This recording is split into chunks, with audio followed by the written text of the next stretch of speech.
Good morning. Today is Thursday, the 26th day of Nisan, and we continue in chapter 42 in the Tanya. The Alter Rebbe explained the concept of Yirat Shamayim, the treasure that we all have, a treasure that is hidden by us. This is the natural fear of God that we have. Where do we have it from? Moshe Rabbeinu, from our ancestors, especially Moshe Rabbeinu, that he's the level of Das, he's the able to connect our neshama, and we are getting this, and it's in us, in each and every one of us, that natural love and fear of Hashem. And in order to serve Hashem properly, you have to reveal that, which means we have it, but we still have to reveal it. How do we reveal it? Just like when you search and you find a treasure. You have to search hard. But if you know that it's there, if you know you have gold and diamonds hidden in your backyard, you're going to work hard, very hard, until you find it. And the same thing is with the Yirat Shamayim. When we seek and we think, we meditate about the greatness of Hashem, and Alter Rebbe explained that there's two types of work that is necessary. The efforts to put in the exertion of the body and the exertion of the soul. Exertion of the body means to remove all kinds of obstacles, all kinds of things that may interfere in our connection, whether to do teshuvah, and the exertion of the soul is literally thinking about the greatness of Hashem. And the Alter Rebbe brings what it says to meditate about the fact that we should know what is above us. There is the Ayin Ro'ah, there's the eye that sees, and there's the ear that hears. And this is where we stopped yesterday.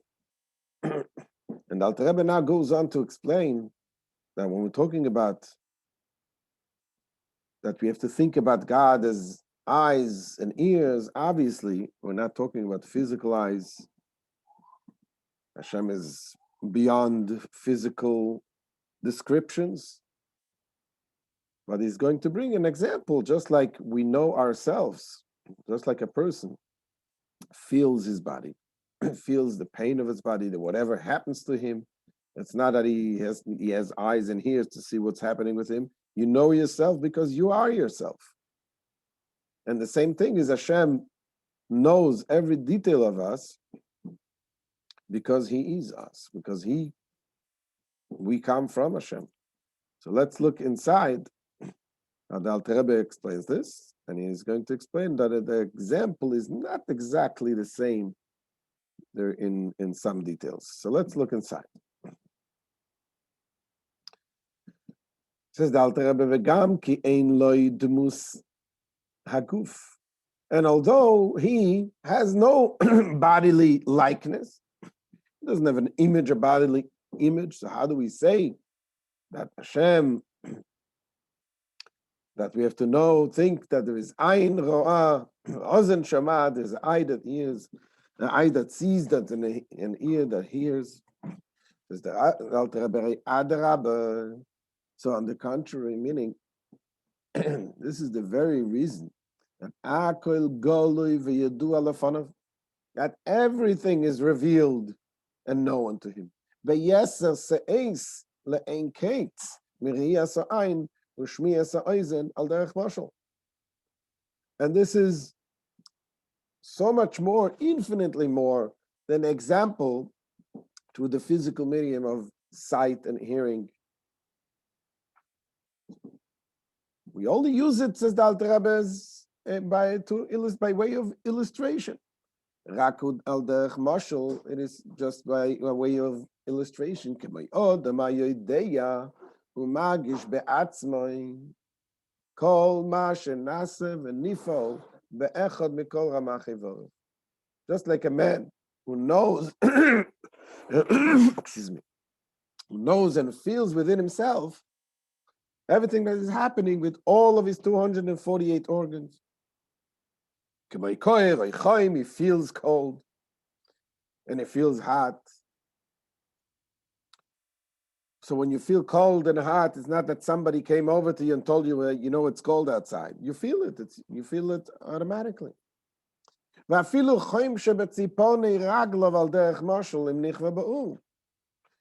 feeling, you're feeling even the heat in his toenails, for example, which obviously the toenails is the part of the body that has the least life.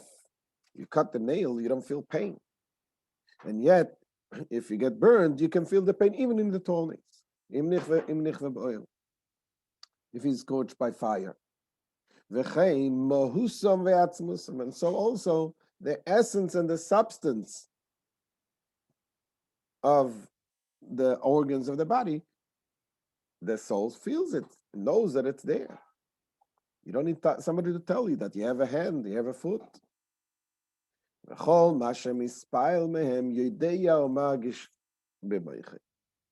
all that is affected by them is known to the person and sensed in his brain. Says the Alter Rebbe, this is a metaphor, this is by way of illustration to understand that the same thing is also when we're talking about a God that knows exactly everything. And when we use the example of the eye that sees and the ears that hears, is just a metaphor, but the idea is that Hashem is everything because he knows everything because he is everything. In a similar manner of knowledge, by way of analogy,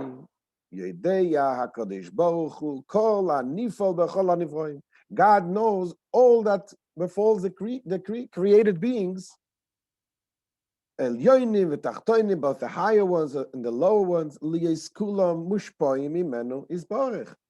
because they all receive their flow of life from him. As it is written, for from you comes all things. From you come all things. And this is what we say in the prayer of Rosh Hashanah, is that we say this line, Vegam kol hayetzu lo inlik echad mimeka. We say that no creature is hidden from you. The Rambam wrote, and the sages of the Kabbalah agreed to it, as Rabbi Moshe Cordovero wrote in the Pardes. What did they write? Shebiyedias atzmoi kaviyochol, yedeya kol anivroim animtzoim me'amitas imotzoi v'chulu. He says, by knowing himself, as it were, he knows all created beings, all created things, whose source of existence is his true existence. Now says the Alter Rebbe, that yes, we'll bring an example, an analogy from humans, but we have to keep in mind that it's not exactly the same. The metaphor is not exactly like the analogy. Why not? Because God is not affected in any way from the body, from the world, from the creatures, like the soul is affected from the body. Which means, so that's what Alter Rebbe explains.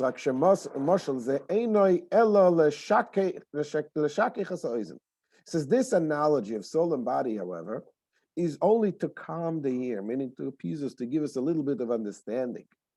But in truth, however, the analogy of soul and body bears no similarity at all to the analog of godliness and creation. Why?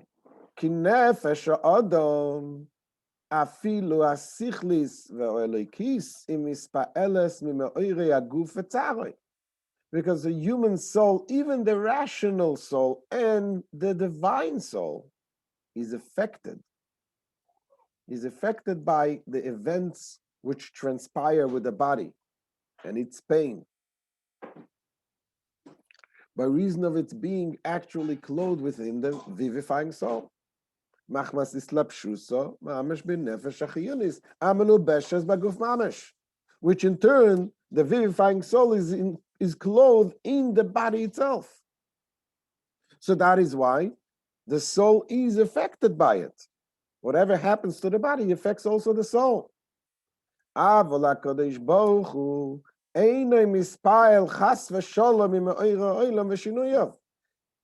however, is not, heaven forbid, affected by the events of the world and its changes, nor by the world itself.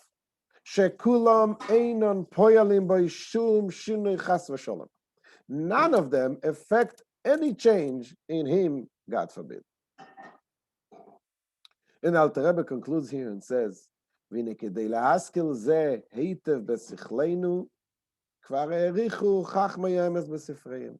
order to help us understand this well in our intelligence, the scholars of truth, meaning the Kabbalists, they have already treated it at length in their books. And you can find the books, you can find explanation over there. But we do not need those books. Without the books as well, we have the emunah, the faith, the simple faith in it. It says Alter Rebbe Kol Israel ma'aminim b'nei ma'aminim bli shum chakira seichel enoshi. However, all Jews, as descendants of the patriarchs who believe in God, we are believers, descendants of believers, without any speculations of mortal intellect whatsoever.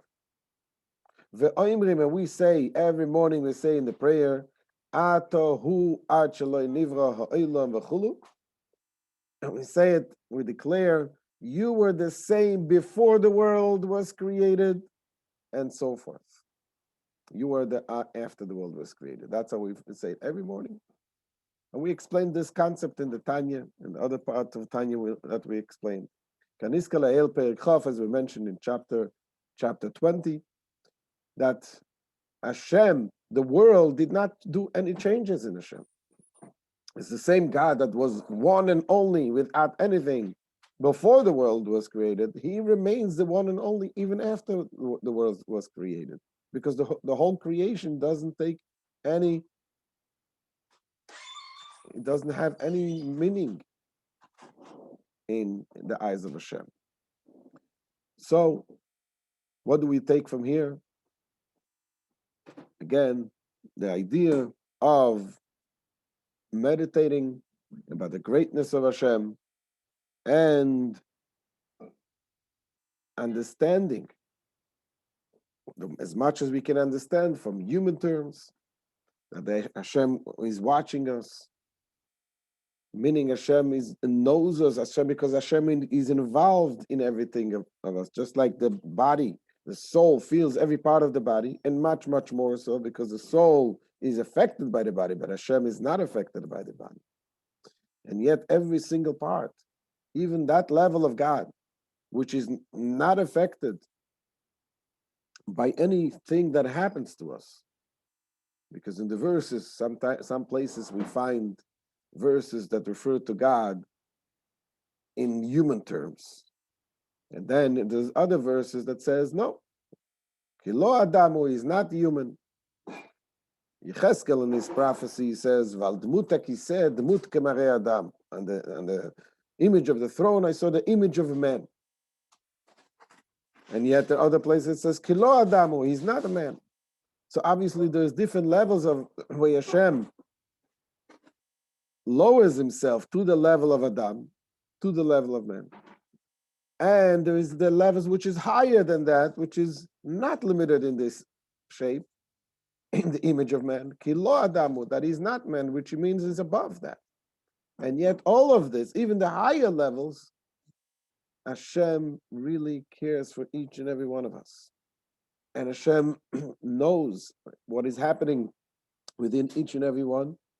and every moment, and whatever we do is in the eyes of Hashem. Hashem sees it, Hashem feels it, and that is why this meditation that we do will help us to reveal that treasure of Yiras Shamayim, the natural love, as he just said in the Tanya. We don't need a proof to it.